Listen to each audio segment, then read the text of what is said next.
So, Devstream 160 has just ended, and during this Devstream we've seen a lot, and I mean a lot of things. Evolving weapons, new Warframe, focus rework, new game modes, Zariman, player housing and much more. But before we get into that, today's video is brought to you by Keeps. 2 out of 3 guys will experience some form of hair loss by the age of 35. If you are someone or know someone who suffers from this, then don't worry because Keeps has you covered. They offer a clinically proven treatment to prevent further hair loss and improve hair growth at a really affordable price, typically half the price of pharmacy treatments. Simply head over to keeps.com/tacticalpotato today to get 50% off your first hair loss treatment, or click on the link in this video's description. Now, another cool thing about Keeps is that you can get their treatments delivered straight to your door, so you don't have to worry about leaving your house to sit in any doctor's waiting room or go to a pharmacy. You can get quality, proven expert care delivered right to your doorstep, while also being able to connect to your prescribing doctor at any time due to the full year of unlimited messaging provided with your treatment plan. Keeps also offers 24/7 support from medical advisors and, of course, care specialists to help you reach those hair goals. So again, if you are someone who wants to prevent further hair loss or just look after the hair that you have right now, then head over to keeps.com/tacticalpotato or click on the link in this video's description to get that 50% off your first Keeps order today.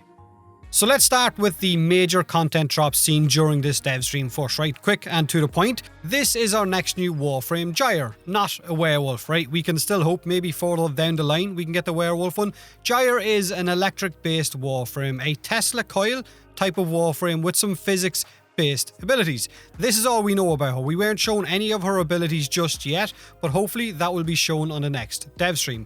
Just her name and visuals, that's it. Possible wife for Volt. Next up is the Angels of Zariman info, our next major Warframe update.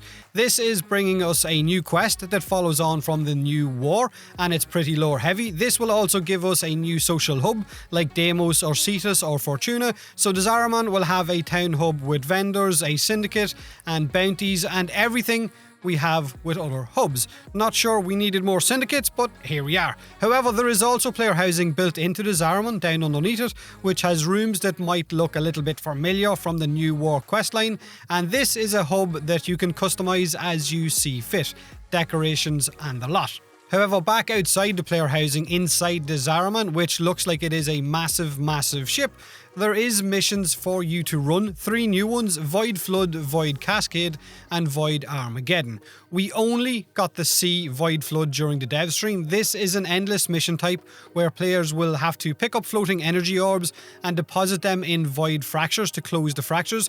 Failure to close these fractures will result in a squad debuff. Every 3 waves, a mini-boss will spawn, a new type of enemy, and you will have to kill this mini-boss. If you fail to kill it properly, it will revive and then you will have to kill it all over again. Also, the mission itself seems to be very parkour heavy with a lot of verticality and a lot of bullet jumping, so you better be good at it.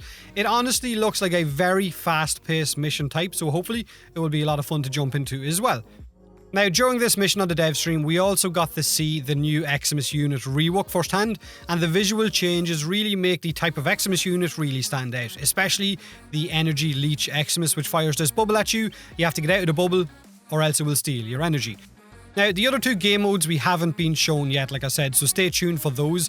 Also coming with that update is evolving weapons. 5 to begin with: a rifle, tonfa, pistol, shotgun and a dagger, and each evolution of these weapons will allow you to pick between 3 different upgrades. These upgrades can be reset if you want to chop and change until you find, I guess, the upgrades that fit together for your playstyle on that weapon.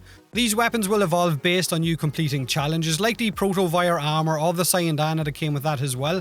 One of the weapons we seen on the Devstream had what looked like 5 evolutions, one of the challenges being to kill 9 Void Angels, whatever they are, but I like the idea of it. I just hope that the weapons we get are actually a lot of fun and powerful, if I'm being honest with you as well. They showed off a new massive 2-handed scythe melee weapon complete with a new stance, so we're getting a brand new weapon and a brand new stance.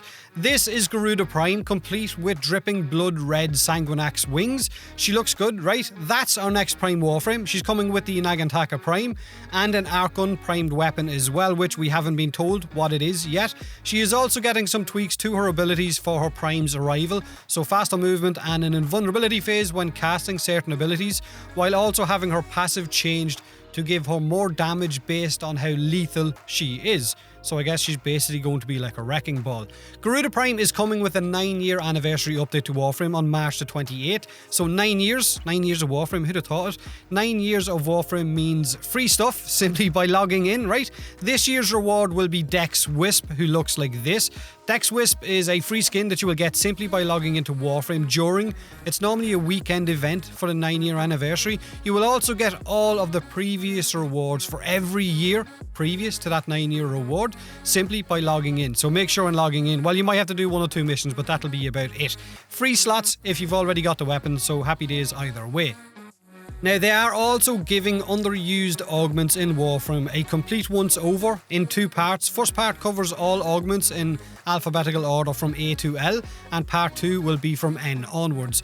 These will consist apparently of a lot of little buffs and not really changing how the existing augments actually work, but hopefully they will be a little bit better and maybe used more often. Nora's Mix Volume 1 is next week. This is how Nightwaves will run from now onwards. Kind of, I guess, a miniature version of Nightwave. Actually, it might just be like intermission Nightwave over and over again. Easy rewards if you haven't got them. New skins are coming to the game called Void Shell skins, which will allow you to change the texture or materials on Warframes, on certain Warframes. Now, I like this idea, and I know it's one that has been asked for quite a while within the community, and I hope that we can make these as gritty as possible ourselves, and not, I guess, as clean metallic as they looked on the dev stream. It definitely gave me vibes of Anthem, and I'm sorry to say that, right? It just looked too clean.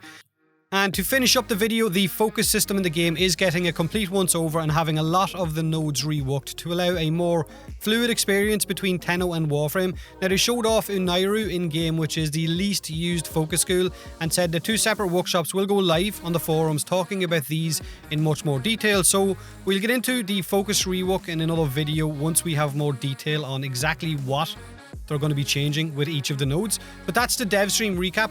Let me know what you think about it, what you liked, what you didn't like, what you're looking forward to or not looking forward to. Have a great day, and as always, thanks for watching.